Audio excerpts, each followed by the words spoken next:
Eh bien, bonjour à tous. Merci d'être au rendez-vous à ces 16e rencontres François Rabelais, organisées par l'Institut européen d'histoire et des cultures de l'alimentation. Alors aujourd'hui, eh bien, une question difficile. Peut-on parler de gastronomie chez les moins de 3 ans? Un véritable enjeu parce que souvent la gastronomie, eh bien, on la conçoit sous l'angle simplement de la dimension culinaire, mais en fait la gastronomie, elle recoupe beaucoup d'autres dimensions. La dimension de la convivialité, la dimension de la santé, la dimension de la culture et de l'éducation à la culture, à cette connaissance, voilà. Euh, et, et donc, pour répondre à pour essayer d'avancer sur ce point, eh bien, on a rassemblé autour de vous, eh bien, un certain nombre de personnes, 4 personnes. Je vais commencer, donc 2 sont sur le plateau. Madame Pascale Hermouette, voilà, qui est diététicienne et qui va se présenter. Oui, bonjour à tous.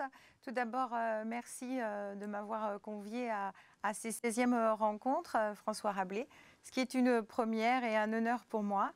Voilà, donc je suis diététicienne en pédiatrie et moi je porterai plutôt le regard, un regard professionnel et sur les familles que je rencontre et tout ce qui peut être mis en place pour l'alimentation concernant les enfants, les familles qui veulent en effet avoir comme principe de bien nourrir leur enfant et donc je serai plutôt pratico-pratique. Voilà, ça fait maintenant longtemps que je travaille en pédiatrie au CHU de Poitiers où j'ai eu la chance de travailler avec le professeur Ankar ici présent.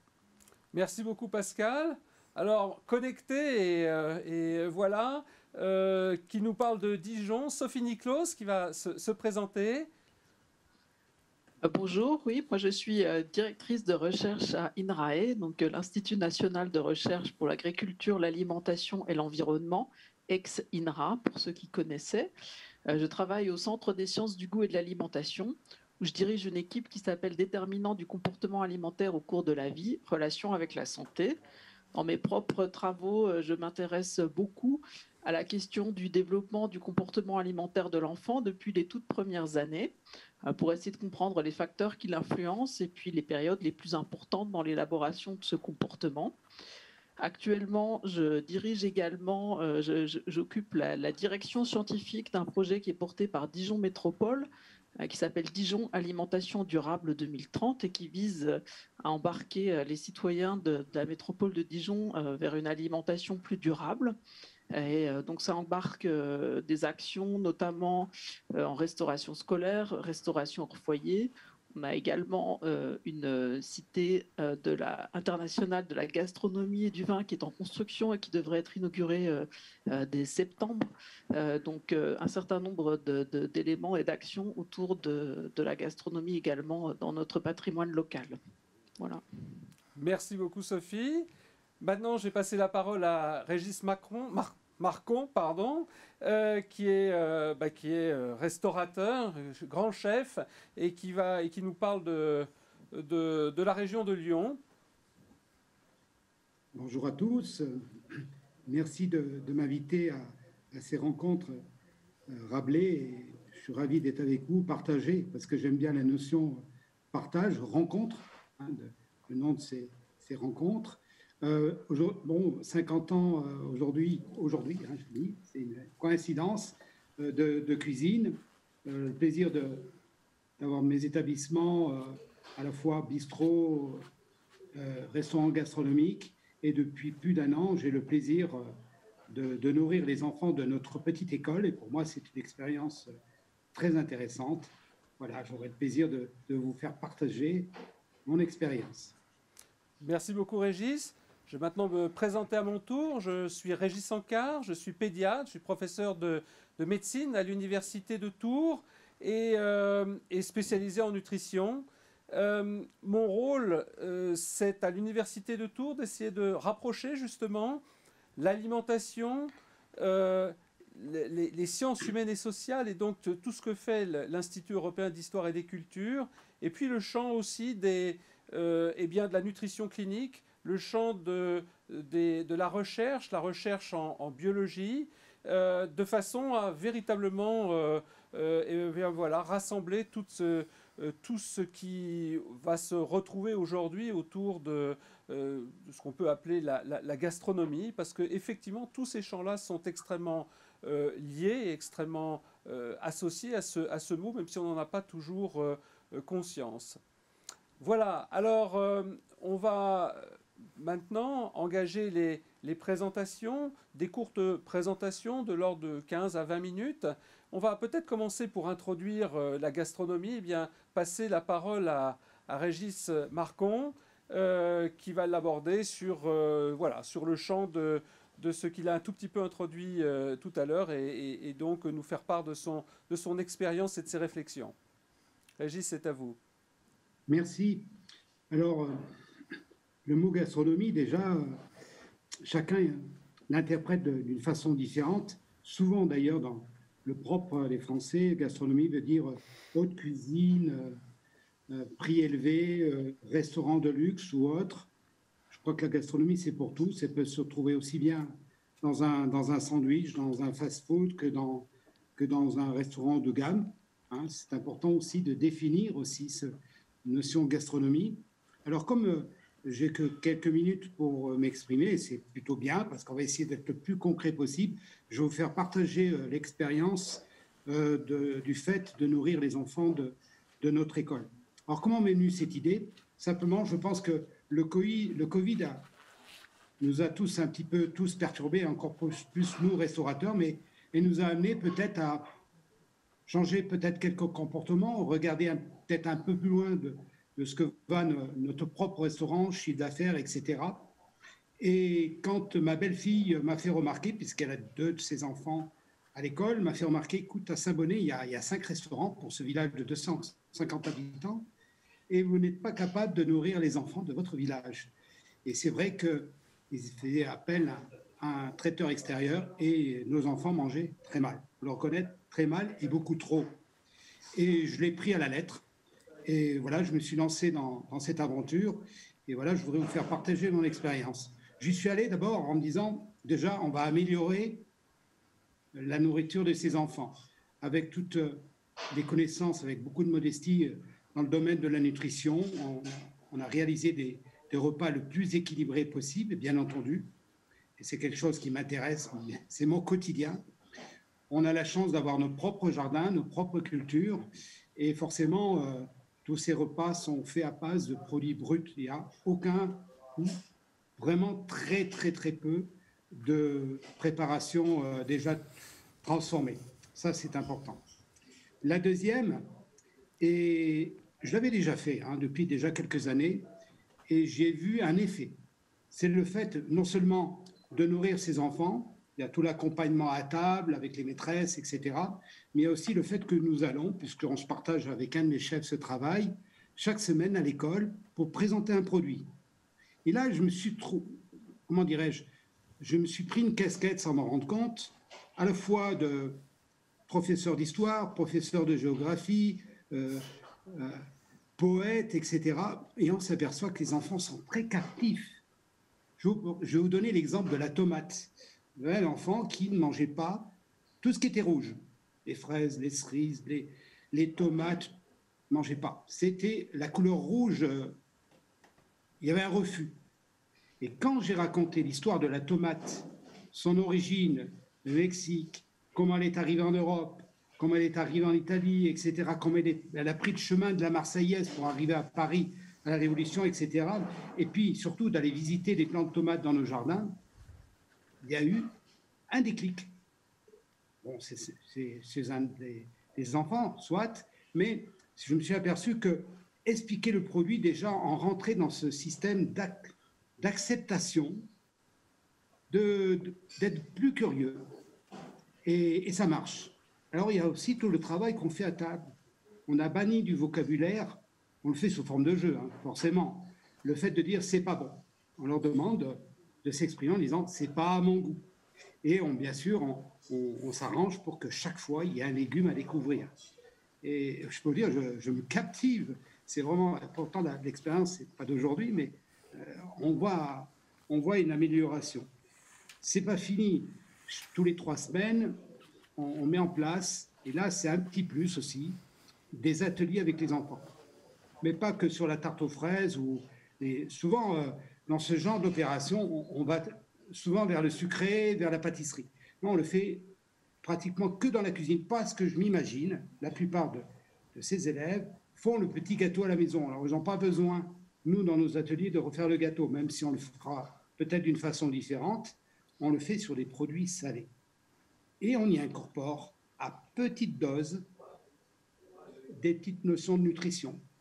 Et on essaye, nous, de bannir de notre langage « il faut pas »,« il faudrait que »,« tu dois pas », etc. On amène tout ça dans une certaine douceur dans l'accompagnement à table. On voit des résultats, d'ailleurs, puisque, par exemple, on pèse les déchets. C'est rare quand on obtient, à midi, ils étaient dans la salle où je suis actuellement, ils étaient plus de 35, on a eu 120 grammes de déchets à midi. Vous voyez? Parce qu'il y a aussi la notion de ne pas servir dans l'assiette. Il y a des accompagnatrices et accompagnateurs qui servent l'enfant, suivant son appétit. Oui, moi, je calcule en poignées, vous voyez. La poignée d'un enfant fait une part. Vous voyez, il y a des bases aussi sur lesquelles on se reste. Et il y a un travail sur lequel je prends un certain plaisir aussi, c'est là, on entre vraiment dans la dégustation elle-même. Il y a déjà le côté vue. Je m'attache pour que les enfants aient une belle assiette. J'ai la chance d'avoir des sponsors qui m'ont fourni des assiettes, des verres corrects, propres. Ça, c'est important. Dans l'assiette, la couleur aussi est importante. Comment est présenté le plat, etc. Il y a tout le côté touché, bien entendu. On laisse des enfants manger quelquefois avec les doigts. On ne dit pas « oh, il ne faut pas manger avec les doigts ». Parce que je pense qu'à un moment, il faut mettre les doigts. Parce qu'ils vont le sentir un petit peu différemment. Ceci dit, on fait aussi très attention à ça. L'odorat, je fais attention aussi à certaines odeurs qui peuvent être un petit peu fortes, etc. Mais surtout, là où j'ai beaucoup travaillé, c'est toute la mécanique de la dégustation. J'ai été même surpris parce que je m'imaginais que les faillots, ils allaient avoir de la peine. Vous voyez, on a des fois des fausses idées.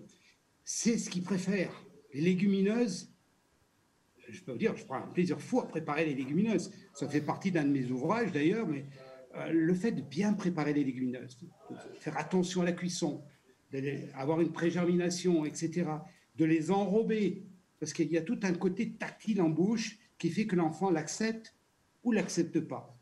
Et on a eu des refus, des fois, on dit tiens, ben là, on s'est planté. On apprend beaucoup au contact des enfants. Et ça, c'est, je pense qu'il y a encore beaucoup à faire.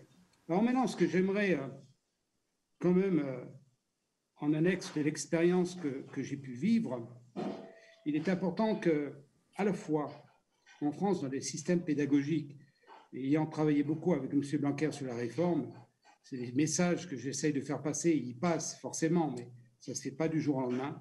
Il est indispensable. Dans ce pays de la gastronomie où on gonfle les biceps en disant nous sommes les meilleurs, nous ne sommes pas loin de là. Il n'y a pas à être meilleur ou pas, ce n'est pas le problème. On a besoin, quand on apprend les métiers de cuisinier, de commencer par des bases de nutrition. Alors les inspecteurs généraux me disent oui, mais il y a dans les sciences appliquées, ça fait partie de ce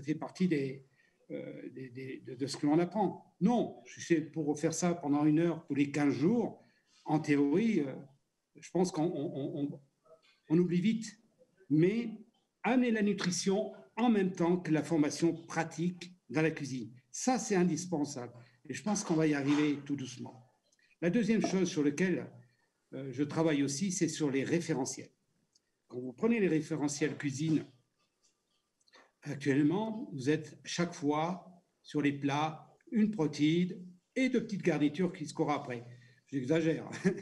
Mais forcément, le légume à part entière ne fait pas partie des référentiels de formation.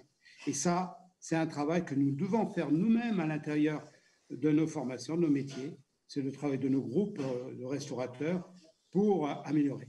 Vous savez, vous avez beaucoup de cantiniers et cantinières qui sont perdus, souvent, dans l'approche des légumineuses ou du travail avec le fameux jour végétarien. Ça se limite à quoi? Dans la plupart des cas, les cantines que j'ai, c'est ouvrir la boîte. C'est pas grave, hein, la boîte, ça peut être très bien, hein, mais je veux dire, on ne sait pas cuire les légumineuses. On les refuse un peu.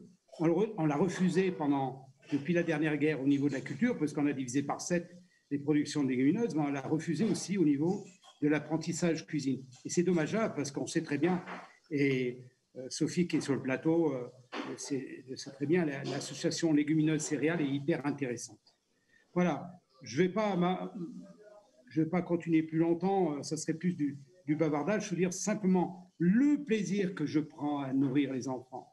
C'est à la fois, je m'en fais même un devoir, et je pense qu'on peut faire avancer, valoriser les métiers de ces agents de service de restauration j'aime bien les appeler les cantinières, parce qu'il y a toute une histoire derrière qui a un rapport avec la guerre où les cantinières étaient très importantes sur les champs de bataille. Il faut savoir que ce métier-là n'a plus de CAP labellisé. C'est pas normal. On en fait un sous-métier. Pour l'instant, les diplômes, c'est des CQP. Et moi, je m'engage à ce que ce CAP soit remis en valeur pour que ce soit un métier à part entière. De même, je m'occupe du Bocuse d'Or dans la haute gastronomie, etc. Il y a tous les concours Top Chef, etc.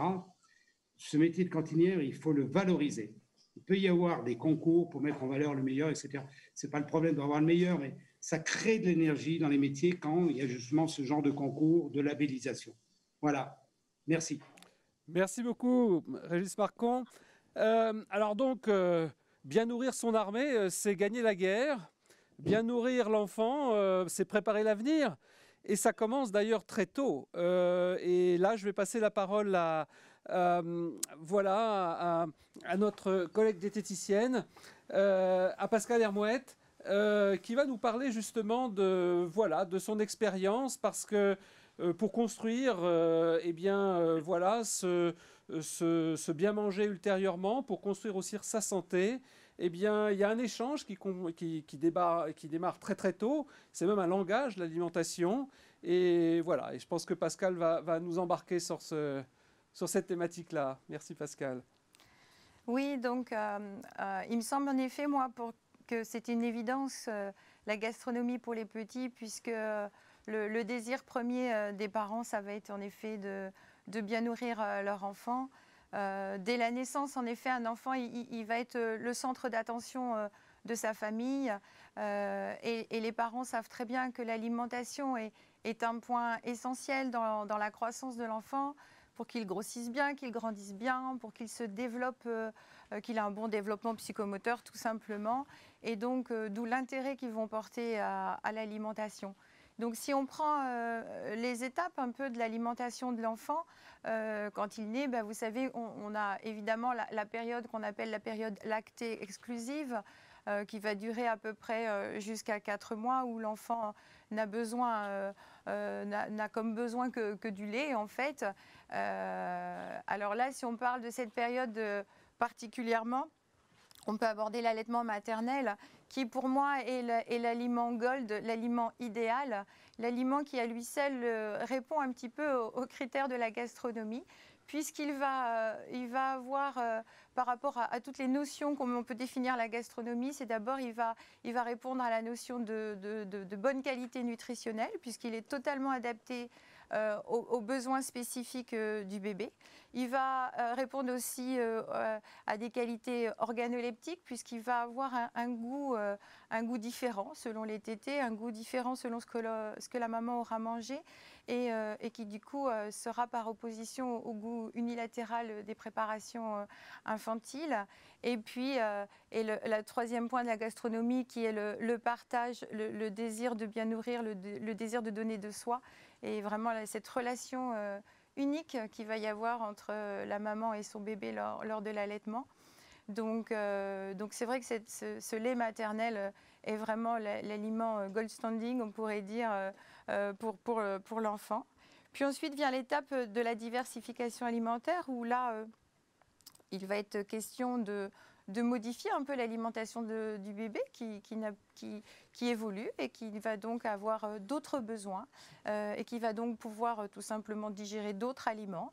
Et donc, on va introduire à cette étape des légumes, des fruits. Et là aussi, c'est de la gastronomie du quotidien parce que le parent sera à la recherche du bon produit, qui sera à la recherche aussi du produit avec de bonnes qualités, un bon goût, et qui va essayer de le cuisiner, de le préparer de façon adaptée aux capacités tout simplement de son enfant. Donc on a cette deuxième étape là qui est la diversification alimentaire et qui va se passer jusqu'à peu près tranquillement, évoluer jusqu'au 1 an de l'enfant. Je voulais quand même donner une petite aparté parce que là, évidemment, on parle de gastronomie, on parle d'allaitement maternel, on parle, là, je parle de préparation, où les parents cuisinent. Et il est vrai que dans ma pratique quotidienne, il y a quand même des milieux plus modestes. Et je vois bien que, par exemple, la majorité des mamans qui ont recours à l'allaitement maternel vont être des mamans qui vont être d'une catégorie socio-professionnelle supérieure. Les mamans aussi qui vont avoir l'idée de plus cuisiner, de rechercher le bon produit, le bon aliment bio, d'essayer d'avoir cette notion du produit de saison, du produit qui est local. On voit bien que tous ces choix éclairés sur l'alimentation sont quand même vraiment, je trouve qu'il y a vraiment un lien hyper étroit entre le niveau d'études, l'instruction, l'éducation et puis ensuite les compétences pour savoir faire. Et donc ça, je trouve que c'est vraiment important de le savoir parce que tous les enfants, dans leur première étape de vie, ne vont pas être confrontés forcément à la même alimentation ni déjà un vaste répertoire ou à des goûts différents. Les préparations pour nourrissons prêtes à l'emploi sont tout à fait adaptées d'un point de vue qualitatif, nutritionnel, il n'y a pas de souci. Ce qu'on pourra peut-être éventuellement leur reprocher, c'est un goût un peu plus unilatéral, on va dire, un peu plus homogène, quoi. Donc ça, c'est quelque chose qu'on a déjà évoqué, je pense, d'autres intervenants lors de ces 16e rencontres, mais c'est vrai qu'il y a quand même un lien étroit entre instruction et choix très éclairés voilà, sur l'alimentation. Dans mon parcours, en effet, moi je trouve que le moment de la parentalité, en effet, quand les jeunes couples désirent d'être parents, ils vont être quand même très réceptifs au message nutrition, au message équilibre. Et puis ça peut être une époque de leur vie où ils ont envie de changer des choses, de changer leurs modes alimentaires, parce qu'ils vont accueillir un bébé, qu'ils veulent bien le nourrir. Donc ils vont peut-être aussi chercher à se documenter, chercher à mieux faire, à bien préparer et à se mettre à la cuisine tout simplement. Donc voilà, il y a cette étape-là au moment de l'arrivée d'un nourrisson qui peut arriver comme ça. Moi, après, je travaille évidemment dans un hôpital. Ça peut être aussi l'état de santé de l'enfant qui va faire que le désir de cuisiner ou le désir de se mettre à une alimentation équilibrée va être la santé de l'enfant, tout simplement. Donc il peut y avoir par le biais de maladies chroniques comme l'on connaît tous, l'obésité, le diabète, mais aussi par le biais de polyallergies alimentaires où en effet là il va falloir les aider, les accompagner à mieux choisir les aliments exempts de l'allergène.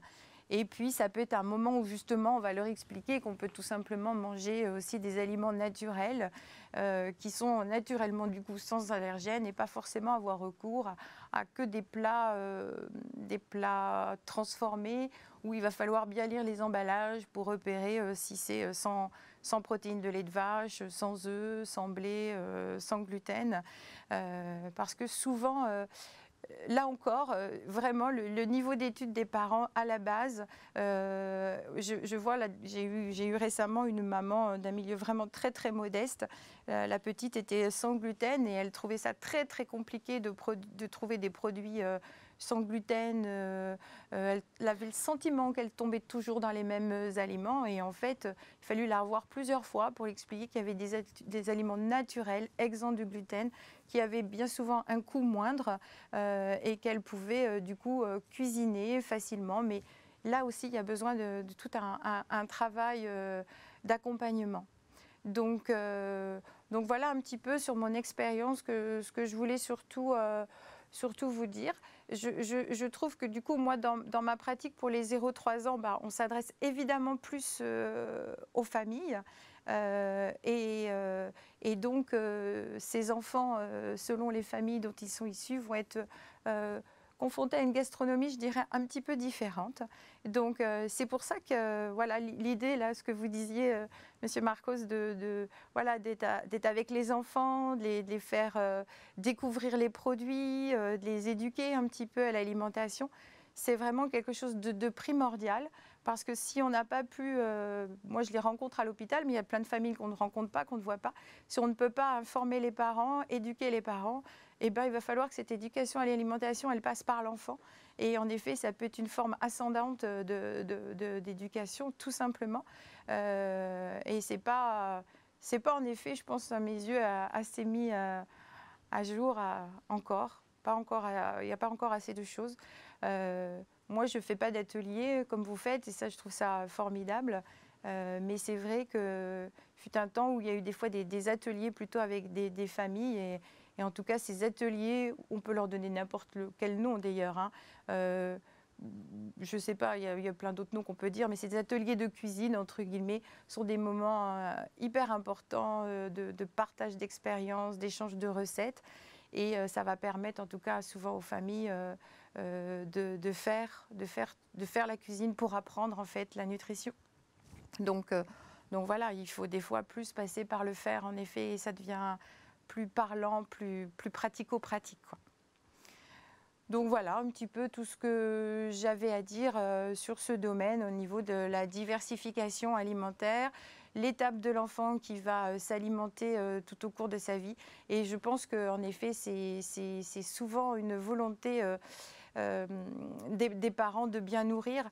Et je voulais revenir sur le point que j'ai dit qu'en effet, il y avait des niveaux, comment dire, des alimentations différentes pour certains enfants. En tout cas, le désir des parents, il est le même. Le désir des parents, il est de bien nourrir leur enfant, que la famille soit modeste ou pas. Le parent qui va utiliser les petits pots ou qui va utiliser les préparations infantiles, par manque simplement aussi de connaissances, il va le faire dans l'intention de bien nourrir son enfant en se disant que ce produit, de toute façon, est adapté à son enfant et qu'il ne fait pas d'erreur. Parce qu'il arrive que des familles ne savent pas comment faire la petite purée, ne savent pas ce qu'il faut mettre, tout simplement, n'est pas le petit robot, n'est pas l'équipement pour le faire. Voilà. Hein. Donc c'est tout, un petit peu tous ces champs-là que moi je peux être amenée à accompagner les familles à l'hôpital pour les conduire vers une alimentation, on va dire, plus saine, plus équilibrée, plus simple, avec des conseils pratico-pratiques, en utilisant ce qu'ils ont chez eux. Voilà. Donc je pense qu'en effet, la gastronomie pour les petits, c'est bien l'ordre du jour parce que c'est vraiment la gastronomie du quotidien.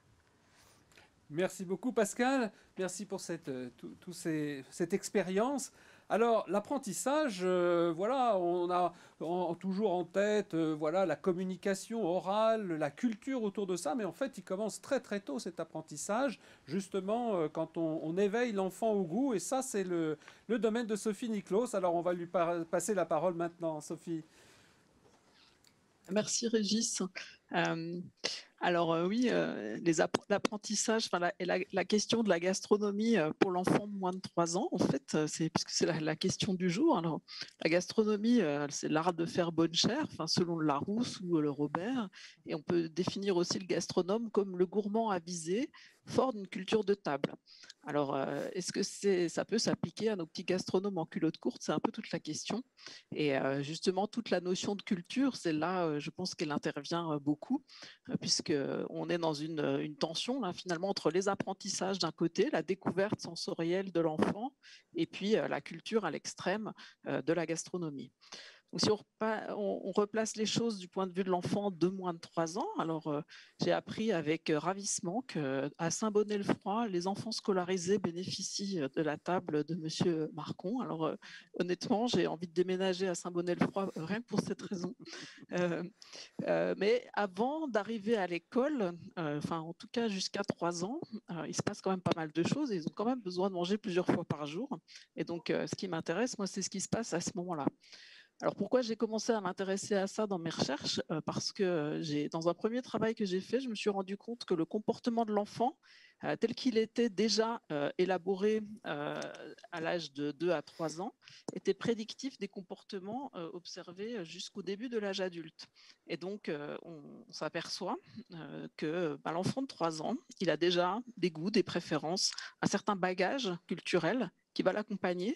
Et ce qui m'intéressait, c'était de comprendre ce qui allait déterminer cette situation.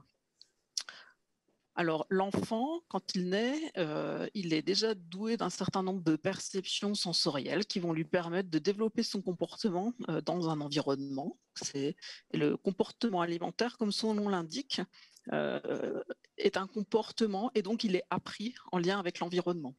Ce qui va être intéressant, c'est de comprendre les étapes, hein, qu'est-ce qui se passe au cours de cette période-là. Donc, Madame Hermouet a déjà rappelé les différentes transitions alimentaires avec l'alimentation lactée, la diversification, l'enfant qui rejoint la table familiale. Alors, vous disiez tout à l'heure, à 1 an, la diversification est terminée. Si seulement, on a pas mal d'enquêtes, nous aussi, qui montrent qu'à 1 an, beaucoup d'enfants en France ne mangent pas encore de morceaux et donc sont loin de pouvoir être considérés comme des vrais petits gastronomes capables de croquer dans une pomme, par exemple, et de se régaler de la sensation du jus qui coule à l'intérieur de leur bouche. Donc, il est aussi nécessaire de comprendre comment les différents aspects sensoriels se construisent autour de ça. Donc, alors, ce qu'on peut signaler, c'est qu'avant même l'alimentation lactée, l'enfant va naître déjà aussi avec un bagage sensoriel qui est lié à l'expérience vécue au niveau pendant la période de grossesse, puisque le liquide amniotique va être déjà parfumé des arômes des aliments consommés par la mère pendant la grossesse. Alors, pas les arômes de tous les aliments, ce n'est pas un phénomène complètement universel. Il y a certains aliments qui ont des arômes particuliers qui vont être capables de passer la barrière placentaire et de parfumer le liquide amniotique. Et l'enfant va garder une trace mémorielle de ces expositions, ces prémices d'exposition sensorielle, puisque différents travaux conduits par des collègues montrent que l'enfant dont la maman a consommé, par exemple, des biscuits anisés pendant la grossesse, va être capable de s'orienter préférentiellement vers l'odeur de l'anis et va aussi marquer une préférence pour des aliments anisés. Pareil pour la carotte, l'ail, des aliments qui ont un marquage sensoriel comme ça très fort. Donc ces premiers apprentissages, ils sont donc extrêmement précoces. On observe le même phénomène également avec le lait maternel et les mamans qui allaitent savent bien que leur propre consommation de certains aliments va avoir des effets aussi digestifs sur l'enfant. Ça a aussi des effets sensoriels en termes d'apprentissage de ces différents arômes qui vont commencer finalement à permettre à l'enfant de découvrir un univers sensoriel qui sera celui de la table qu'il va rejoindre plus tard. Donc, comme vous disiez, effectivement, la diversification, ça va être véritablement la première phase de découverte de l'univers sensoriel avec les goûts, les saveurs et le départ des quelques textures autour des aliments. Alors, vous parliez des robots, donc souvent, effectivement, on propose des purées aux enfants sur les premières étapes de diversification, parce qu'en fait, les compétences orales ne sont pas encore suffisamment développées pour que l'enfant puisse véritablement croquer. Alors, il peut commencer à croquer même quand ses dents ne sont pas complètement apparues, mais c'est toute une compétence qui va se développer, là encore, avec l'expérience, d'où l'intérêt aussi de commencer à introduire dans le régime de l'enfant des aliments qui ne soient pas uniquement mixés, mais qui soient des petits morceaux mous, puis plus durs, puis de plus en plus gros, qui va pouvoir de plus en plus manipuler lui-même. Alors,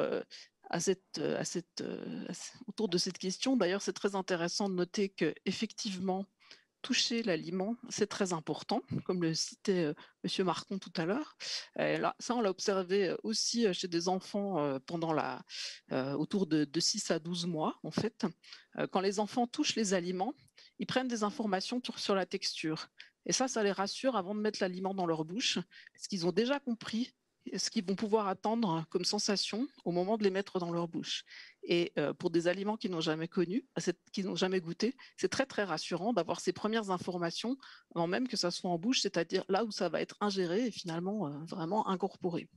Donc voilà, ça c'est un élément très important. Donc à ces âges-là, souvent les parents sont un petit peu réticents parce que ça peut vite faire un petit peu le bazar dans la cuisine, de laisser les enfants toucher et manipuler les aliments eux-mêmes, mais c'est vraiment quelque chose d'extrêmement important. De même que la prise d'informations visuelles. Dans un grand restaurant, évidemment, les chefs, vous jouez sur cette découverte visuelle, les contrastes de couleurs et de textures. Et pour l'enfant, c'est également important pour la même raison. Ça permet de comprendre ce qu'on va pouvoir manger. Et dans une phase où, à un âge où on est encore dans une période de découverte, on ne connaît pas encore tout l'univers alimentaire, la culture est encore un peu limitée, ça permet déjà de comprendre pas mal de choses, même quand on n'est pas exactement sûr de savoir ce qu'on mange. Donc, la couleur rouge, alors que certains enfants de Saint-Bonnet-le-Froid n'aiment pas. Alors parfois on dit c'est le vert, parfois ça peut être le jaune aussi. Enfin bon, en fait, le problème c'est plutôt l'inconnu et ce que l'enfant ne va pas être capable d'identifier directement. Donc tout ce qui peut lui permettre de prendre des informations, c'est effectivement des choses très utiles qu'il va pouvoir utiliser. Donc alors on peut aussi raconter les histoires sur l'origine des tomates, comme vous disiez, Monsieur Marcon, mais chez les plus petits, il y a aussi d'autres moyens de leur faire comprendre ce qu'on va mettre dans leur assiette en les asseyant aussi sur le plan de travail pour qu'ils puissent voir ce qui va être préparé, les étapes de la transformation et comprendre aussi d'où vient ce qui est dans leur assiette. Donc voilà, toutes ces dimensions sensorielles, elles se construisent avec l'expérience, donc la découverte des goûts. Vous avez parlé des odeurs également, c'est très important. Et puis on arrive à un moment, vers 2 ans, où l'enfant développe ce qu'on appelle un tempérament souvent néophobe. Donc c'est souvent un âge où on voit se manifester un peu plus de difficultés alimentaires. Et souvent les parents disent ah, jusque-là tout allait bien, et puis tout d'un coup ça devient plus difficile. Alors, c'est une phase de développement psychologique qui est tout à fait normale. L'enfant apprend, d'un point de vue psychologique, à se distinguer de son environnement, à se distinguer de sa mère notamment, et il commence à comprendre qu'il peut dire non. Donc, c'est un mot qu'il découvre, et dans différents domaines, y compris dans le domaine alimentaire. Mais dans le domaine alimentaire, souvent, ça agace les parents. Vous l'aviez dit, Madame Bermouet, les parents ont toujours le souci de bien nourrir leur enfant. Alimenter, nourrir, c'est donner de l'amour. Et c'est, je pense, vraiment un comportement relativement universel. Mais les enfants savent jouer avec ça aussi très tôt et puis dire non, agacer les parents, refuser ce que les parents ont mis quelques heures à préparer, eh ben, c'est un terrain extraordinaire pour pouvoir obtenir ce qu'on veut. Donc les enfants arrivent aussi très tôt à jouer avec ça. Donc, dans le contexte familial, ça fait souvent des crises autour de l'assiette qui sont pas faciles à résoudre et d'autant moins faciles que les parents sont les mieux intentionnés pour essayer de bien nourrir leur enfant. Alors c'est peut-être un petit peu plus simple de résoudre la question dans un domaine collectif, parce qu'on peut voir les autres enfants manger quelque chose et se dire ah tiens finalement lui il a goûté ça, c'est peut-être pas si mauvais, je vais pouvoir le faire. Et puis aussi la réceptivité du personnel en restauration scolaire est pas la même que la réceptivité individuelle des familles, et notamment la tension affective est un peu moins forte, ce qui peut être finalement facilitateur dans ce contexte-là. Et donc aussi c'est ce qui fait que l'alimentation, enfin la gastronomie à l'école, c'est un élément qui est évidemment et un levier d'action énorme pour participer à l'éducation alimentaire des enfants. Voilà, on a ce petit gastronome qui donc découvre, apprend. Il apprend aussi donc au cours de toute cette période combien manger, hein, en plus de savoir comment manger, manipuler les aliments, mais aussi combien manger, dans quel contexte. Il apprend les manières de table, donc même si on l'autorise à toucher les aliments lui-même, on va essayer de faire en sorte qu'il arrive à manipuler lui-même ses couverts, son verre, pour pouvoir se nourrir en toute autonomie, puisque c'est le but ultérieurement. Alors face à ça, si on prend l'extrême du repas gastronomique, comment est-ce qu'on peut le caractériser? Alors si on prend le repas gastronomique un petit peu luxueux dans un restaurant qui cherche à bien faire, souvent il est long, avec une succession de plats, alors que les enfants ont finalement peut-être une capacité plus limitée de rester à table et vont pouvoir se nourrir assez vite. Monsieur Marcon tout à l'heure parlait également des quantités consommées qui étaient parfois trop importantes pour les enfants. Et effectivement, on se rend compte quand on mange avec les enfants et les jeunes enfants que les repas sont parfois beaucoup trop importants par rapport à la taille de l'estomac qu'ils ont à cet âge-là. Le repas gastronomique, il joue aussi sur la culture alimentaire, puisqu'on a souvent des notions de référence, qu'elles soient gustatives, aromatiques, texturales, à des plats ou à des références culturelles qui peuvent échapper à l'enfant.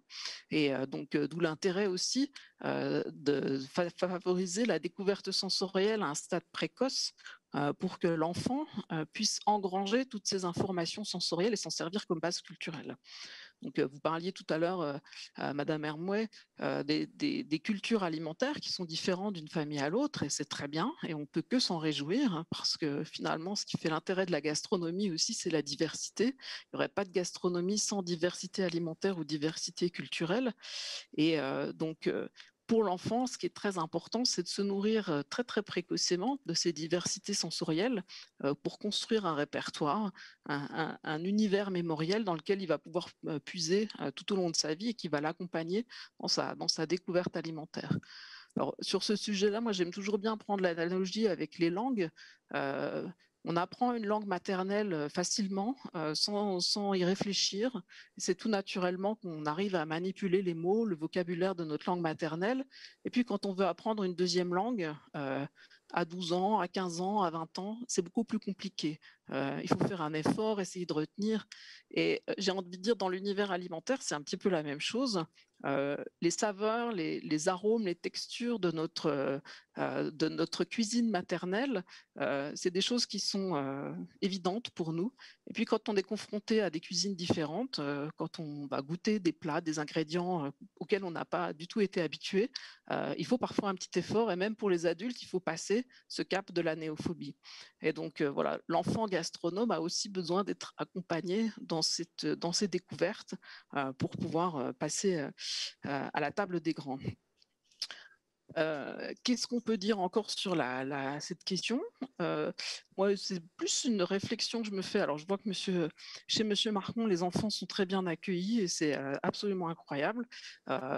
Mais souvent, les petits gastronomes ne sont pas forcément toujours très bien accueillis dans les restaurants dits haut de gamme. Alors, soit du fait des restaurateurs, soit du fait des autres clients qui veulent passer un moment tranquille et être certains qu'il n'y a pas un petit gastronome qui va venir brailler à la table d'à côté. Et c'est bien dommage, parce que c'est là aussi qu'on apprend justement tout cet univers culturel si merveilleux qui nous ravit les papilles quand on a la chance de pouvoir y accéder. Voilà ce que je voulais dire en introduction de nos discussions. Merci beaucoup, Sophie.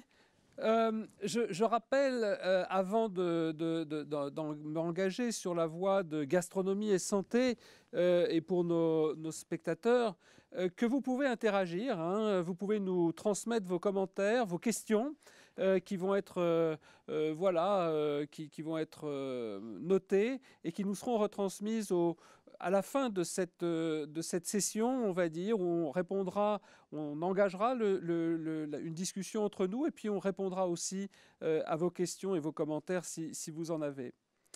Voilà, donc moi je vais aborder cet aspect santé.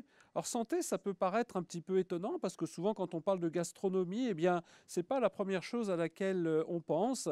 Mais quand on lit certains gastronomes célèbres comme Brillat-Savarin par exemple, qui a fait partie des gens qui ont, on va dire, tenté de définir une gastronomie et qui est surtout avec des écrits qui sont facilement consultables, etc., bien on s'aperçoit que cette dimension justement de santé est extrêmement importante. C'est-à-dire qu'on ne conçoit pas une gastronomie qui détraquerait notre bien-être, nous rendrait malades, et ça c'est très important.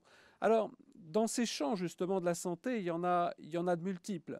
Je ne vais pas tous les aborder, je vais vous raconter une belle histoire, mais avant ça, quand on parle de santé, c'est par exemple les grandes peurs alimentaires, la peur de s'intoxiquer, la peur de s'empoisonner, c'est la qualité du produit. Régis Marcon en a déjà parlé, tout le monde, à vrai dire, en parle, bien sûr, autour de cette table, mais c'est très important dans cette dimension de langage, d'échange, mais aussi de fournir quelque chose qui soit sûr.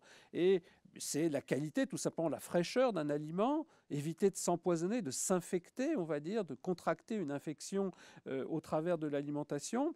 C'est un point très important, mais on peut y rapprocher aujourd'hui des dimensions qu'on pourra aborder, comme par exemple des dimensions de qualité, de faire attention de s'intéresser à l'origine du produit, de façon à ce qu'il n'y ait pas de pesticides, de choses comme de toxiques, quels qu'ils soient. Et ça, c'est un point très important auquel les parents sont très très attentifs, bien sûr, quand ils préparent les aliments pour leur enfant. C'est une dimension de la santé, c'est cette intoxication, les maladies transmissibles. Il y a d'autres dimensions.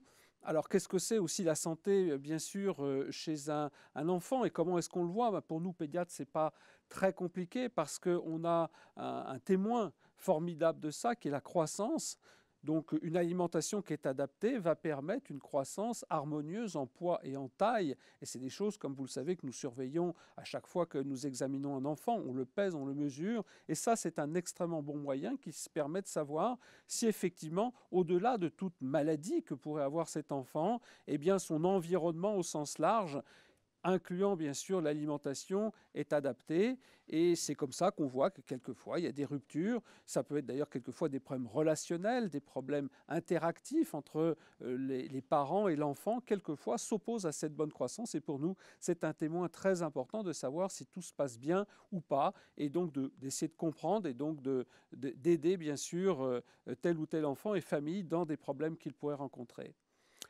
Un autre point qui est peut-être moins connu et qui a été soulevé tout à l'heure par Sophie, elle a situé son champ d'apprentissage à partir, bien avant la naissance, à partir du moment où on est dans le ventre de sa mère. Et ça, c'est vrai pour l'effet de l'alimentation, donc des gastronomies en quelque sorte, sur notre état de santé, puisque tout ce qui va concerner la mère, son état, le fait qu'elle soit en contact ou pas avec des toxiques, mais aussi quelque part son état nutritionnel, l'équilibre de ce qu'elle va manger, va se retranscrire chez son enfant, va conditionner sa croissance en tant que fœtus, mais on va voir dans quelques instants que ça peut aussi conditionner sa vie entière. Et ça, c'est un point très important. L'environnement, il y a des périodes qui sont extrêmement importante dans la croissance. Il y a cette période fœtale, il y a les premières années de la vie dans lesquelles il y a ces fameux ces 3 premières années. Aujourd'hui, on traite de ce problème-là. Eh bien, sachez que ce sont des moments absolument décisifs, non seulement pour l'enfant à l'âge où il est, mais aussi pour son futur. C'est ce qu'on appelle l'origine développementale de notre état de santé à l'âge adulte. Et sachez que tout ce que nous faisons à ce moment-là aura une répercussion sur notre état de santé ultérieur. C'est quelque chose qui est absolument fascinant et qui passionne tous les pédiatres, beaucoup de scientifiques, parce qu'effectivement, on a là, en plus de ça, une dimension qui nous permet quelque part d'avoir une action. Quand on est sur un champ environnemental, eh bien, on peut agir sur cet environnement et quelque part, on peut conditionner l'état de santé de générations entières. Donc, c'est clairement quelque chose qui est fondamental, et vous voyez que ça intègre l'enfant, le petit enfant avec la dimension de diversification, d'apprentissage qu'a exposé Sophie, mais aussi l'enfant quand il est fœtus, et au travers, encore une fois, de choses que l'on fait tous les jours et qui sont aussi un élément fondateur, je dirais, de la nutrition et de la gastronomie. On est bien dans ce champ-là, parce que nous mangeons tous les jours, et donc tout ça va nous conditionner ultérieurement. Alors c'est une drôle d'histoire que je vous raconte, parce que bon, on peut tout simplement penser que ben oui, on mange trop, alors on devient gros, ou pas assez et on devient maigre. Et en fait, des scientifiques se sont intéressés parce qu'initialement, on s'est aperçu qu'il y a des enfants qui naissaient avec un petit poids de naissance, ce qui veut dire quelque part qu'ils avaient souffert, alors je fais vite, mais d'une certaine malnutrition, dénutrition pendant la vie fœtale. Eh bien, ils avaient un risque cardiovasculaire accru. Sachez que le risque cardiovasculaire, ce qu'on appelle dans le champ de de l'Organisation mondiale de la santé, des maladies non transmissibles, c'est l'une des premières causes de mort, c'est même la première cause de mort, c'est 40 millions de morts par an, et que typiquement, ces éléments-là sont soumis à une certaine régulation sur laquelle on peut jouer. Et donc au début, c'était une association entre un état de fait, je nais avec un petit poids, et puis je vais avoir un risque accru. Et puis petit à petit, on a commencé à comprendre comment ça se passait. Au début, on s'est demandé si ça ne pouvait pas passer par les gènes.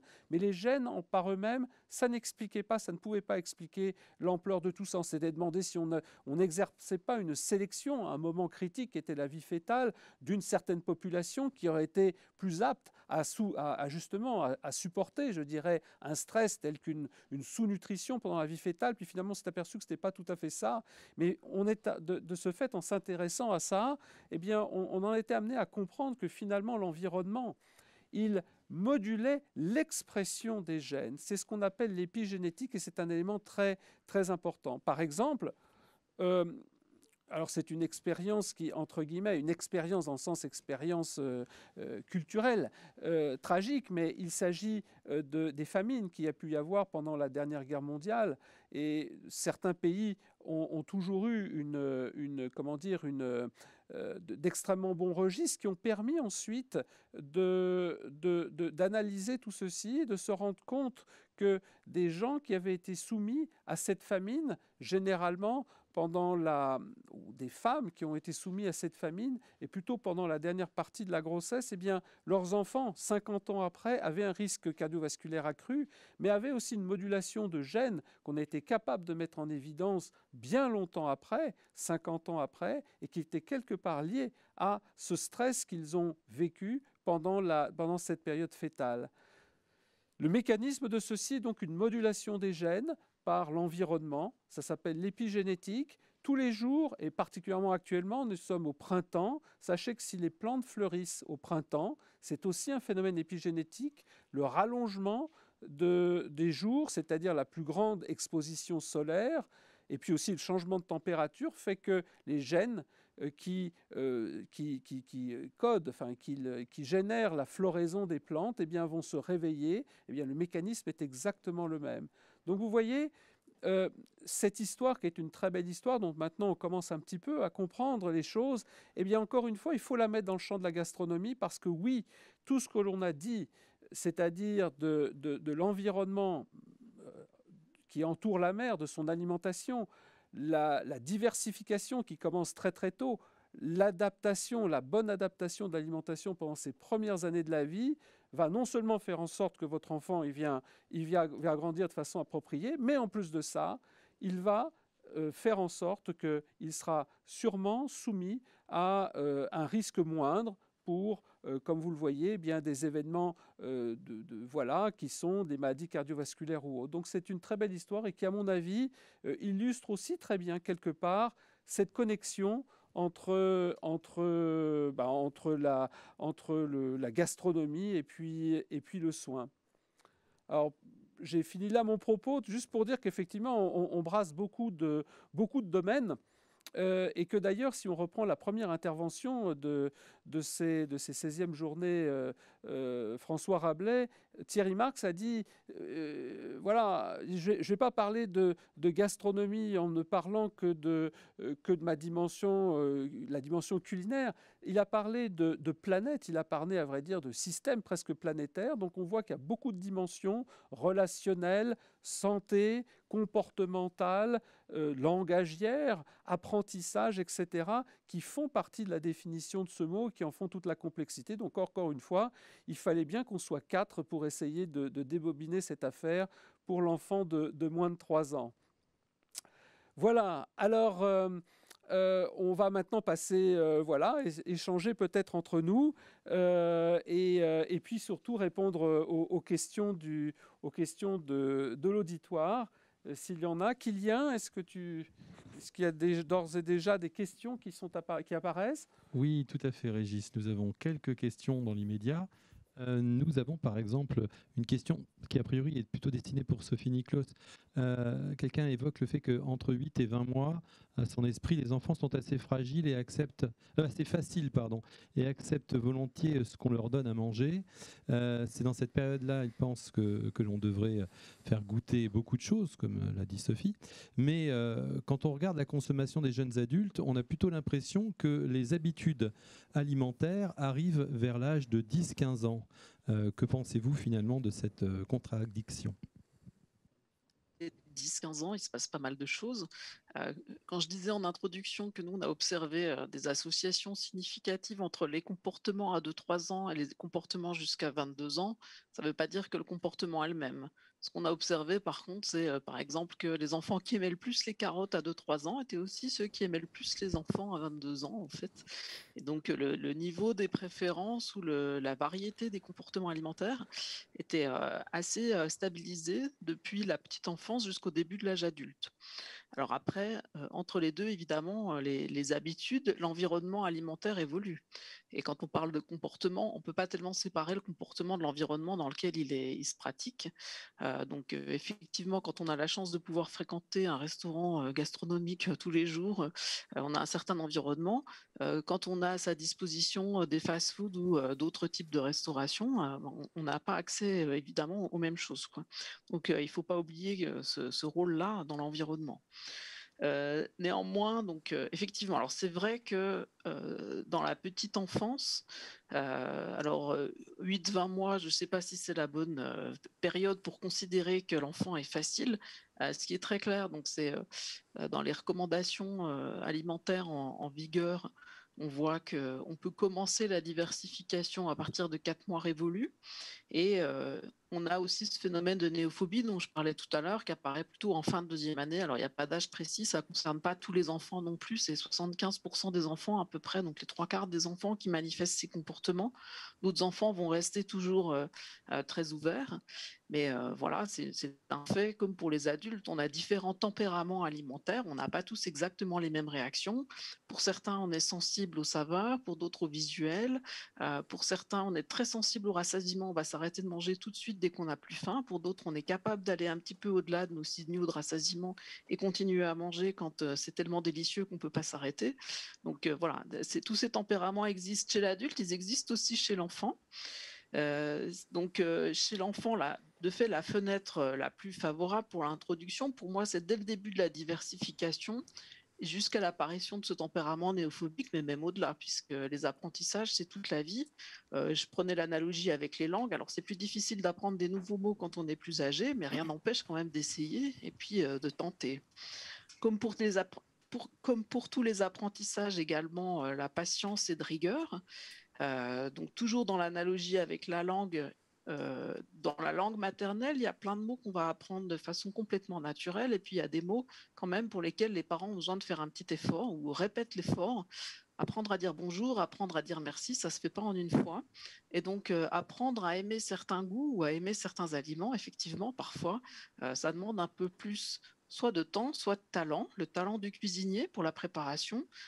Donc, tout à l'heure, on a une illustration magnifique sur les légumineuses ou les faillots qui ne vont pas avoir le même goût selon la façon dont ils ont été préparés, cuisinés. Donc là, on voit bien que le talent du cuisinier, il est complètement indispensable aussi pour accompagner.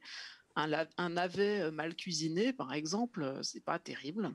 Et donc, pour certains aliments de ce type, il faut quand même s'y prendre de la bonne manière pour être certain de se donner le meilleur des chances possibles pour que l'enfant les accepte. Ce qu'on voit aussi dans les notions d'apprentissage précoce, c'est que les interactions entre parents-enfants sont très très précoces. Donc l'enfant n'est pas passif. L'enfant, il va renvoyer plein de signaux à ses parents qui vont plus ou moins les décoder, plus ou moins y faire attention. Mais dans beaucoup d'études, en fait, qui cherchent à décrypter comment le parent influence l'enfant ou comment l'enfant influence le parent, on voit bien que ces interactions sont extrêmement précoces, souvent pas forcément perçues par les parents, mais bien présentes. Et même au sein de sa maman, il y a une interaction. La maman peut avoir envie de cesser le moment de nourrissage pour un certain nombre de raisons. L'enfant va en ressentir des frustrations. L'enfant peut avoir envie de téter plus longtemps pour d'autres raisons. Enfin, voilà, donc il se passe plein de choses. Et c'est pas simplement de la nutrition. Il y a toutes les dimensions autour, le plaisir, la socialisation, la construction de l'identité du moment qui se passe autour. Donc effectivement, tout ça commence à se projette plus tard. Alors, et à quel moment les habitudes alimentaires se figent vraiment? Difficile de dire, puisque comme on évolue tous dans un environnement qui change, euh, nos habitudes, elles sont forcément relatives à un certain environnement. Donc dire que les habitudes se figent à 10-15 ans, peut-être, mais peut-être pas, parce qu'on a aussi d'autres études qui montrent que à partir du moment où on va quitter le nid familial, on va devoir s'emparer de sa propre alimentation, être celui ou celle qui fait les choix, qui va s'approvisionner au marché. Donc, quand les enfants partent pour faire leurs études, ils sont aussi obligés de se mettre un peu au fourneau ou de se mettre au panier pour aller choisir ce qu'ils vont manger. Donc, ça amène aussi à reconfigurer ses habitudes. Et un autre élément qui est aussi souvent assez fondateur, c'est simplement quand on se met en couple avec quelqu'un, on n'a pas forcément les mêmes habitudes, les mêmes préférences, et donc on a souvent aussi une phase d'ajustement avec des apprentissages, des ouvertures vers certains aliments, ou au contraire certains aliments qu'on va moins manger que d'habitude parce que le compagnon, la compagne n'a pas les mêmes goûts. Donc il y a beaucoup de phases de réajustement. Donc, on peut considérer que les habitudes, elles sont assez stables sur une période donnée, mais elles sont quand même pas figées tout au long de la vie. Et on a aussi des produits qui arrivent sur le marché qui sont très vite adoptés par les consommateurs, même s'ils faisaient pas partie forcément d'un univers qu'on a pu connaître petit. Bon, je pense il y a un produit par exemple là qui me vient en tête puisqu'il est assez populaire en ce moment, enfin, quoique il est peut-être moins populaire maintenant, mais l'avocat par exemple, qui n'était pas forcément dans le panier de nos grands-mères et qui a pris une place assez importante dans les paniers actuels. Donc on voit bien que de ce point de vue-là, les choses ne sont pas figées et c'est très bien. Alors la question, elle fait aussi référence à une période qui n'est pas facile, la période de l'adolescence, hein, où en plus de ça, le jeune veut s'identifier, voilà, et quelquefois, effectivement, en adoptant en tout cas des modes d'alimentation qui sont très différents de ses parents, tout simplement pour montrer qu'il existe et peut-être de façon autonome. Alors c'est un peu en marge je dirais, de ce symposium, mais Régis Marcon, est-ce que vous avez, qu'est-ce que vous pensez de que faire chez l'ado? Vous avez une idée, tiens cet ado qui mange toujours de façon un peu stéréotypée, etc. Et force est de constater que malheureusement, à l'adolescence, pas livré à lui-même, mais l'industrie a pris une grande part. Je ne dénonce pas, hein, c'est une constatation. On voit McDo qui, avec c'est même, ça nous concerne. Et il faut voir aussi que ce qui est proposé aux jeunes ou aux moins jeunes, c'est beaucoup de produits, de recettes déjà toutes prêtes, toutes conditionnées. Après, il n'y a qu'à lire l'étiquette, on a compris, quoi. Donc, je dirais, vous savez, je fais une comparaison avec le Danemark. Le Danemark qui fait depuis plus de 10 ans maintenant un travail très fort sur l'alimentation infantile, mais l'alimentation en général, de toute la population. Et au niveau du primaire, voire après du secondaire, il existe des écoles spécialisées pour apprendre la cuisine aux enfants et aux adolescents. Et ça marche plutôt bien. Et je pense que ça ne se fera pas comme ça chez nous. Le pays est plus grand, les habitudes, etc. Mais c'est important parce qu'en même temps, c'est une valorisation. Hein. Vous savez, un jeune qui fait la cuisine, moi, je me rappelle toujours mes parents, c'est une boutade, hein, forcément. Si tu veux retenir ton mari, fais bien la cuisine. Quoi. Ben oui. Bon, la comparaison est peut-être un peu différente, mais je pense que c'est un travail qui se fait, apprendre à cuisiner. Déjà, et peut-être que nous, on n'a peut-être pas été très bons, ça change un petit peu. Souvent, quand on apprend la cuisine, on la rend pas très simple. C'est, je dirais, adapter l'apprentissage de la cuisine d'une façon beaucoup plus simple. Et c'est quoi apprendre la cuisine d'une façon plus simple? C'est s'intéresser d'abord aux produits bruts avant tout. Et c'est là qu'on démarre, à mon avis, pour bien apprendre la cuisine. Et moi, je je vis chaque année, puisque j'ai une école de cuisine amateur depuis 1982, et je m'aperçois que là où on se fait plus plaisir, c'est quand on apprend des recettes, que nos stagiaires, nos amis qui viennent rejoindre dans cette école puissent les faire à la maison. Alors, j'ai peut-être répondu un petit peu, pas vraiment la question. Non, mais je vous ai embarqué déjà un petit peu sur un sentier de traverse. En tout cas, on a l'impression qu'il y a quand même une dimension qui manque, c'est cette dimension d'échange qui est absolument majeure dans la gastronomie. On a parlé du plaisir, voire même de l'amour, on va dire. Et ça, bien sûr, c'est pas toujours très compatible, on va dire, avec quelque chose de très normalisé, de masse, bien que vous nous avez dit aussi qu'on pouvait aussi essayer de faire au mieux, à adapter d'ailleurs une cuisine pour un grand nombre. Mais c'est encore très très différent d'une production très standardisée, très de masse. Pascal, vous... On constate aussi dans le domaine de la restauration, il faut savoir que le chiffre, la barre fatidique des 60% de restaurants qui ne font plus du fait maison, oui. C'est un réel défi pour notre pays de la gastronomie. Donc, il y a réellement un travail sur l'apprentissage qui doit être fait d'une façon beaucoup plus pragmatique. Et je dirais, on est dans cette vague en ce moment, l'après-Covid. On sait que 89% des Français s'intéressent plus à leur alimentation. Alors, il faut y aller. C'est le moment, à mon avis. Parce que forcément, l'industrie prend le pas. Je n'ai rien contre l'industrie, mais à ce moment-là, c'est eux qui nous nourrissent. C'est plus l'homme lui-même, quoi.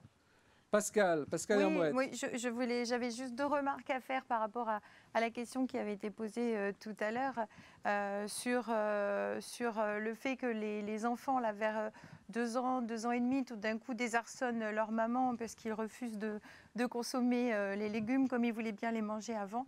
Et je trouve que ce phénomène dont vous avez parlé, que nous on connaît évidemment, qui est la néophobie, très souvent les familles ne le connaissent pas.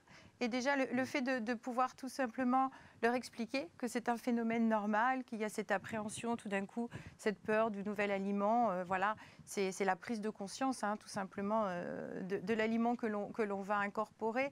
Et ça se reporte évidemment sur les légumes et les fruits principalement.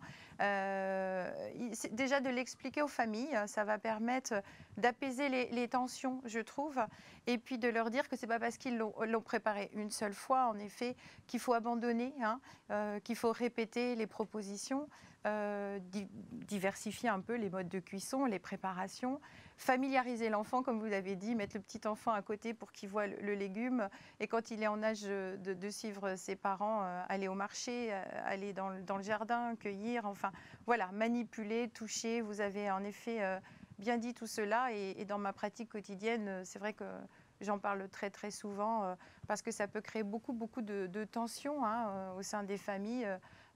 Parce que les parents sont attentifs à ce que l'enfant consomme des légumes, et quand il n'en consomme pas ou qu'il ne veut plus en consommer, ça devient vite un drame. Donc, il faut vraiment leur dire de ne pas abandonner, Moi, j'avais eu à un moment donné des services de gynéco. J'avais une femme enceinte qui avait déjà des enfants et qui m'avait dit maintenant, j'ai changé mon alimentation. Je me suis dit super, elle va me dire qu'elle a changé. Elle me dit, je mange comme les enfants maintenant, je mange plus que des pâtes et du riz. Voilà, ça c'était l'extrême, l'abandon d'avoir essayé de proposer.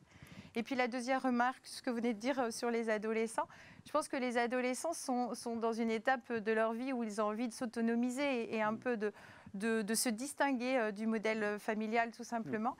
En attendant, je trouve ce qui est assez rassurant, c'est que l'adolescent qui a été confronté à un répertoire riche, à des modes alimentaires vraiment variés, va y revenir, et il aimera toujours retourner à la maison et manger les petits plats préparés. Donc ça, c'est plutôt rassurant.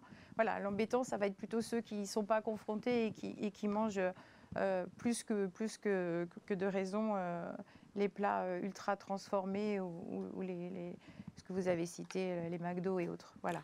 Quand ça reste occasionnel, c'est pas embêtant, mais quand ça devient fréquent et ça devient plus embêtant en effet. Merci Pascal. Régis Marco, vous voulez réagir, je crois. Oui, par rapport à ce que vous disiez Pascal, par rapport aux parents, juste vous parler de ma petite expérience à l'école. Non seulement on intervient à l'école, on intervient à présenter les cultures, bien entendu, puis les ateliers, mais on a ajouté depuis quelques mois, avec l'aide d'une diététicienne justement, la rencontre avec les parents. Ouais. Et primordial, parce que je me disais, mais tu les nourris bien à midi, mais qu'est-ce qu'ils mangent le soir? Déjà, cette idée, elle est venue quand j'ai présenté les menus aux parents. Eux, ils adaptaient ou ils n'adaptaient pas. Et je me suis aperçu qu'en fait, ils étaient désarçonnés. Ils étaient un peu perdus. Je dis, mais il suffit peut-être d'un langage très simple. Je ne dis pas pour leur apprendre, peut-être, mais simplement pour les rassurer, leur dire, mais finalement, c'est pas mal chez vous, mais adaptez peut-être que ceci, peut-être que cela, éviter ou adapter par rapport à ce que moi je fais. Mais les 2 rencontres que nous avons eues avec les parents en Covid, ce qui n'était pas évident d'ailleurs, ont été plutôt une réussite. Ouais. Merci Très bien. beaucoup. Kylian, a-t-on de nouvelles Oui, questions? de nombreuses questions. Cécile Vetter nous dit que dans la gastronomie, on a souvent des expériences sensorielles très personnelles et assez complexes en matière de goût et de texture. Est-ce que les enfants de moins de 3 ans apprécient justement cette complexité? Plutôt une question pour Sophie, peut-être Pascal. Bon, Alors, pour répondre, l'enfant apprend à aimer ce qu'il mange. On aime ce qu'on mange. C'est un principe fondateur en physiologie. On a un petit mécanisme dans le cerveau, un petit moteur qui tourne. Chaque fois qu'on mange un aliment, une petite décharge de dopamine qui nous fait l'aimer. C'est ce qui est, ça a été très précieux quand on avait des ressources alimentaires assez peu abondantes. Ça nous permettait de repérer facilement dans notre environnement des sources de calories. Alors, si l'enfant lui donne tous les jours de la purée avec très peu de goût, il va apprendre à aimer la purée. Et le jour où on va lui présenter quelque chose d'un petit peu plus complexe, effectivement, il va bloquer. L'exemple extrême rapporté par notre collègue de l'hôpital Necker à Paris, Véronica Badi, c'est l'enfant qui arrive en maternelle à 3 ans et qui ne mange pas de morceaux, puisqu'il a mangé du mixé toute sa vie. Et effectivement, à la table de la maternelle, là, il ne sait pas se comporter. Donc, l'enfant, il peut apprécier différents degrés de complexité. Alors, probablement pas la complexité extrême qu'on va retrouver dans l'univers de la gastronomie, parce que là, il peut y avoir des éléments perturbateurs. Je pense par exemple à la présence d'une fleur en décoration d'un plat. Ça, c'est très plaisant pour les parents éduqués ou curieux d'un point de vue gustatif. Et pour l'enfant qui se promène dans le jardin et qui me répète toute la journée, va pas manger des fleurs, puisqu'ici on mange pas, c'est à table qu'on mange, et qui va retrouver une fleur dans son assiette, là il va peut-être se poser des questions et pas comprendre le lien entre ces deux phénomènes. Donc voilà, simplement pour dire, tout est accessible à l'enfant. On a tous été enfants, on a tous appris à manger, donc rien n'est impossible et on peut apprendre à tout âge. Donc voilà, il y a des degrés de complexité, il y a des étapes à franchir doucement pour accompagner l'enfant dans ses transitions, lui apprendre de la même façon qu'on lui apprend à faire du vélo, et on ne va pas s'attendre à ce qu'il fasse le Tour de France directement. Il va au départ essayer de maîtriser l'usage, se maintenir en équilibre et puis ensuite utiliser les pédales, etc. Donc il y a toujours des étapes dans le développement. Mais si on ne stimule pas un petit peu, effectivement, on va rester à un niveau très basique et puis on ne peut pas espérer pouvoir profiter au maximum de la culture gastronomique. Donc voilà, une fois qu'on a dit ça, dire très précisément à quel âge, tel niveau de complexité, pour moi, ça n'a pas de sens. En fait, ça dépend de ce à quoi chacun est confronté et a la chance de goûter. Une petite anecdote par rapport à ça, et peut-être pour reboucler aussi sur le sujet précédent. Un petit garçon que je connais rêvait d'aller dans une chaîne de restauration rapide dont le nom a été cité précédemment. Et puis, ses parents ne voulaient pas l'emmener. Et un jour, son grand-père l'a emmené, profitant d'une garde. Il s'est dit, je vais enfin lui faire plaisir parce que ses méchants parents ne veulent pas l'emmener là-bas. Et quand le petit garçon est rentré chez lui le soir, il n'était pas tellement enthousiaste. Sa maman lui dit, mais comment ça s'est passé avec papy? Il voulait pas trop commenter. Puis la maman insiste, il disait rien. Et puis finalement, il revient vers sa maman et il dit en fait, tu sais, maman, les frites, elles étaient pas bonnes là-bas. Et il était atterré. Donc, comme quoi, entre l'image construite sur ce type de restauration, le plaisir qu'on peut en attendre, et puis le décalage aussi avec ce qu'on a l'habitude de manger tous les jours, un certain niveau de qualité, alors qualité sans jugement, une certaine croustillance ou un certain moelleux à l'intérieur d'une frite. Enfin voilà, les frites, c'est un univers en soi. Donc voilà, là, il a été déçu. Voilà, on aime ce qu'on connaît et donc il n'y a pas de règle universelle en la matière. Donc la complexité, oui, et on peut que essayer d'encourager l'enfant à découvrir, à enrichir ses expériences. Alors ça n'est pas forcément une expérience gastronomique de type grand restaurant à 6 mois, mais des petites étapes qui progressivement permettent de construire le plaisir. Merci beaucoup, Sophie. Alors, un commentaire peut-être de Pascal, et puis après ça, Régis Marcon et moi-même aussi. Je n'ai pas grand-chose à rajouter, si ce n'est en effet cette histoire de faire évoluer, en effet, comme vous disiez, les consistances assez rapidement pour que l'enfant ne reste pas à une alimentation lisse trop longtemps, parce que passé un certain âge, il va prendre peut-être plus peur et avoir encore plus d'angoisse à manger des morceaux. Bon, on est quand même confronté actuellement à de plus en plus d'enfants qui ont ces soucis-là, d'oralité. Nous, on trouve en pédiatrie. De toute façon, on a quand même de plus en plus ce souci avec des enfants qui n'ont pas une diversification classique, mais plutôt très retardée, et pour qui il va falloir mettre en place de la rééducation, parce que c'est comme s'ils avaient un peu une sorte d'hypersensibilité buccale, et ça va être un peu plus long pour eux. Et moi, je ne sais pas trop d'où vient ce phénomène, mais je remarque en tout cas qu'il augmente. Et ça, c'est sûr. Je suis désolé, Régis, je vais juste vous parler parce que je voulais aller tout à fait dans le sens de Pascal.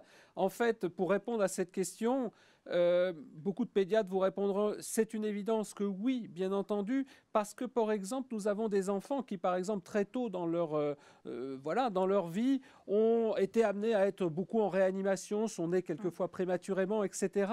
Et pour lesquels, justement, ces étapes absolument cruciales ne peuvent pas avoir lieu parce qu'ils ont quelquefois, d'ailleurs, un dispositif, une sonde, multiples sondes ou d'autres choses qui s'opposent à ça. Et ça, effectivement, ça génère une pathologie, effectivement, qu'on appelle de l'oralité, qui est prise en charge par des diététiciennes, par des orthophonistes, par des médecins, qu'on connaît de mieux en mieux, des psychomotriciens et psychomotriciennes. Et ça montre bien, effectivement, que même s'il ne va pas vous dire toutes les sensations comme nous, on pourrait les décrire, eh bien, c'est quand même extrêmement important parce que ceux-ci, eh bien, ils en gardent les séquelles ensuite pendant des années et des années. Et en consultation, on a des enfants comme ça qui, petit à petit, vont trouver, mais avec un rythme beaucoup plus lent et décalé, avec quelquefois des problèmes nutritionnels d'ailleurs, puisque leur alimentation n'est pas suffisante et qu'on va prendre en charge au long cours. Donc oui, la réponse est clairement dans ce sens. Régis, excusez-moi encore, ça me paraissait bien que je réagisse juste à ce moment-là pour... voilà, c'était cohérent. Non, ne vous excusez pas, au contraire, vous alimentez le débat d'une façon remarquable.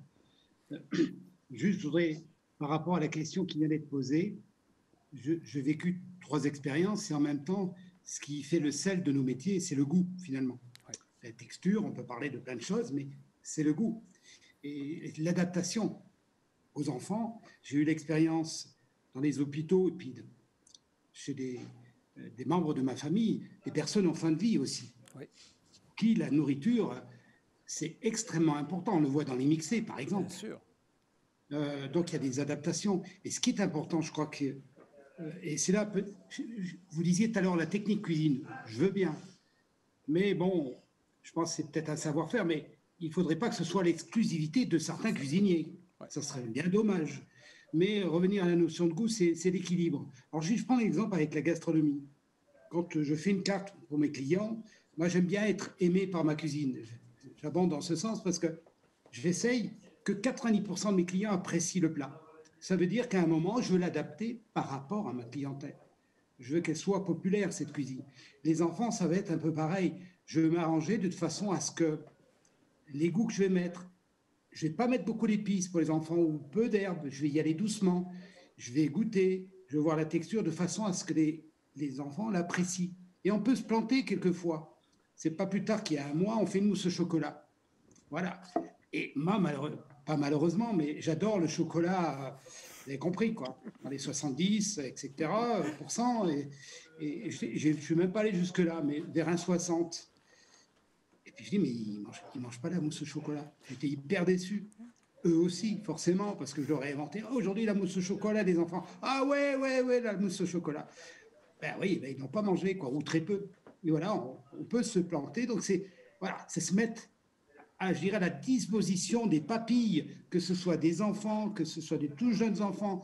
On parlait de texture tout à l'heure, que ce soit des que ce soit des clients aussi, où il y a à la fois l'expérience, mais avant tout, c'est dire, je goûte, c'est bon, ça me plaît. Et ça, c'est l'essentiel, que ce soit à l'âge avancé, à tous les niveaux, quoi.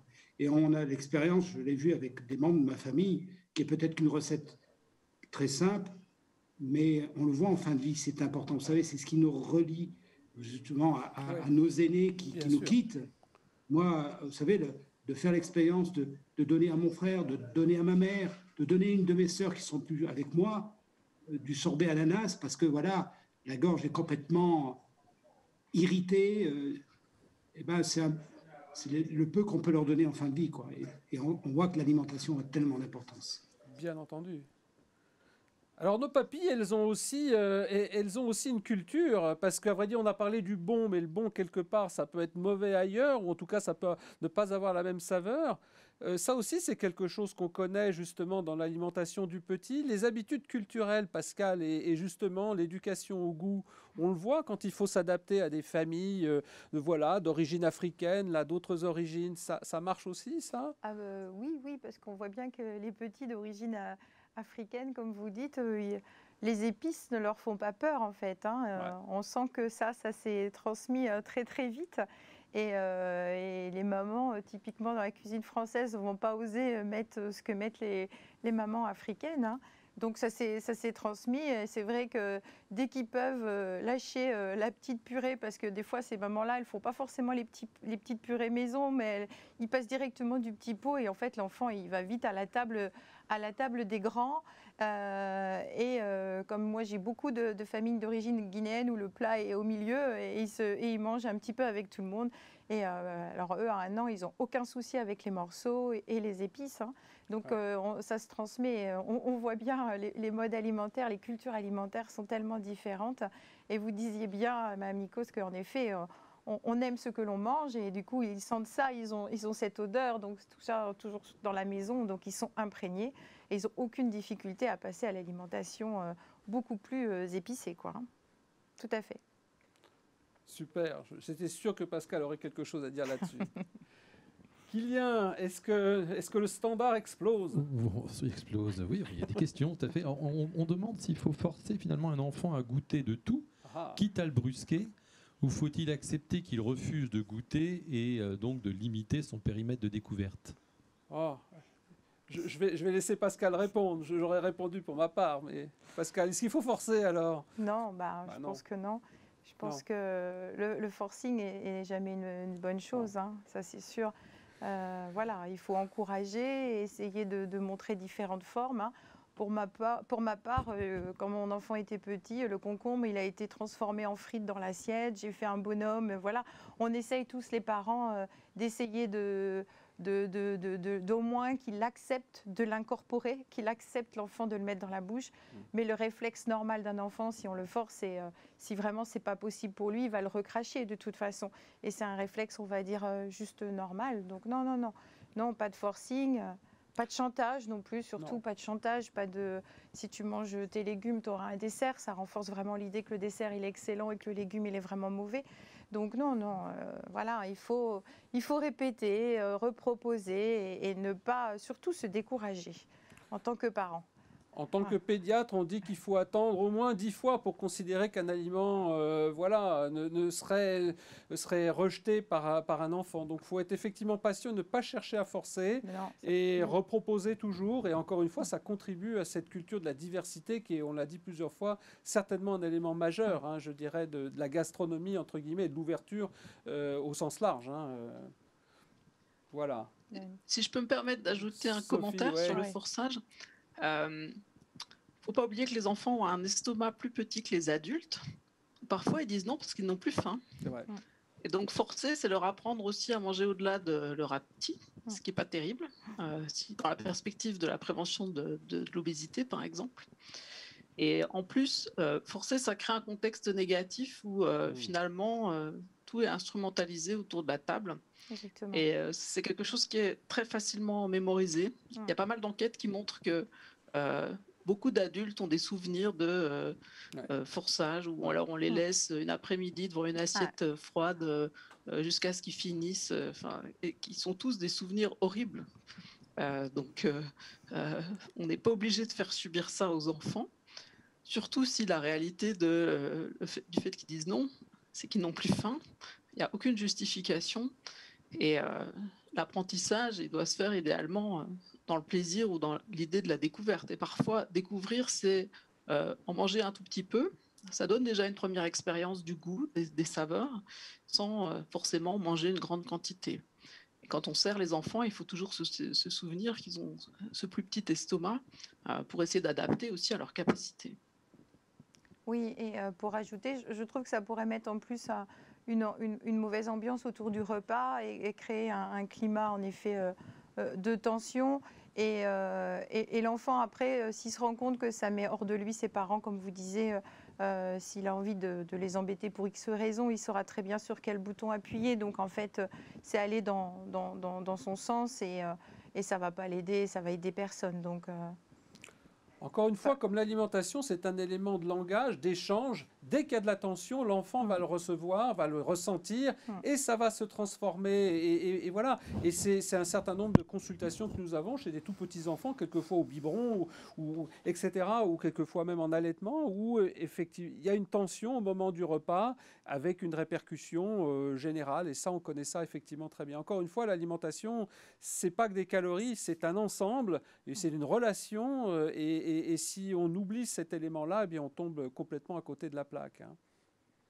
On a peut-être le temps encore pour Oui, une ou deux questions. D'abord, une observation, on est suivi de très loin. Hein. Quelqu'un, Carlos Diaz Jr., qui nous dit, ici en Amazonie, au Brésil, il est possible d'observer l'introduction d'aliments régionaux dans l'alimentation des plus petits dès les premiers mois. Cependant, ces aliments n'ont même pas une vertu nutritive. Quoi notre table ronde est observée. Une question, par contre, vraiment sous forme d'interrogation, est-ce qu'il faut imposer un régime suivi par la famille, un régime sans gluten, par exemple, ou un mode alimentaire tel que le végétarisme? Est-ce que cela convient aux enfants de moins de 3 ans? Est-ce que le lait de vache, par exemple, est bon pour les enfants? Et si oui, jusqu'à quel âge? Oh là là, ça ce sont des questions, des vastes questions très proches de la fin. Imposer, je dirais, c'est un terme qu'on n'aime pas, ça vous avez compris. Hein. Voilà. Quant au régime, entre guillemets, particulier, alors...